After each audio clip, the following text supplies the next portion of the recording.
doing this. And then beyond the hypnagogia, there is the actual trip. And it usually is encountered, you have to go through what Mircea Eliade called the rupture of the mundane plane.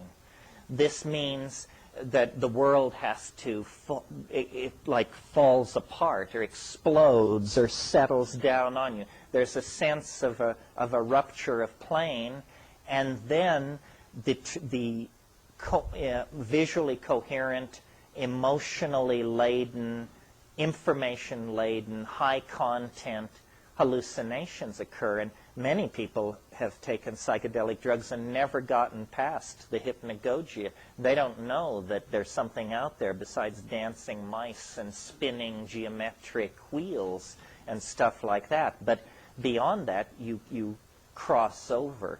And that's the typical model of a trip. Now, what happens with all of these things to greater and lesser degrees, LSD, psilocybin, mescaline, ayahuasca, is, and I've never actually ever heard an explanation for this.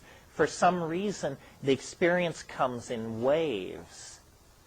There's the first wave. That makes sense. That's the drug taking hold. But why then, after 20 minutes of unbelievably outlandish hallucination, will it like all stop? You know, and it's like a moment ago you were screaming for mercy. Now you look around and you say, I'm down. Am I down? I seem to be down.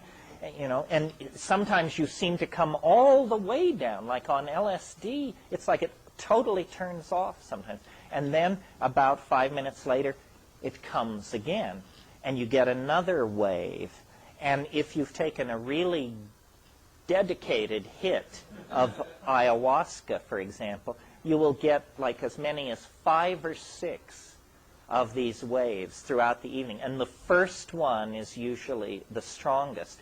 If you take a effective but not strong dose of ayahuasca, you will get one pass. And often, and then if you take slightly less, you'll get one pass and it will be weak. So if you take ayahuasca, at all times pay attention, because you may be looking at something thinking, well, this is not so interesting. I'm sure it's going to be much better in an hour. And you may actually be looking at as good as it's going to get that evening. And psilocybin also comes in waves like this. LSD very dramatically. DMT not, because DMT is one enormous brief wave. I mean, DMT sort of brings all the issues together. And the way I think of these psychedelics experientially is as a series of concentric circles. Maybe like the outer circle is mescaline, and the next circle in is LSD, and the next circle in is psilocybin, and the next circle in is DMT. It's almost as though the psychedelic experience is whatever drug or whatever substance you take, it leads you deeper and deeper in the same direction. And of course, with DMT, you not only hear the aliens, you see the aliens. You not only see the aliens, you become an alien. It seems to be the most radical of all of these things in terms of the experience. It's also the most natural of all of these things. It also is the safest. It stands the ordinary standards of courage and risk on their head, because here it is, it's the most terrifying, the most spectacular, and the safest. None of us, including myself, have fully come to grips with this paradox. We would rather do less safe, less scary drugs, I think.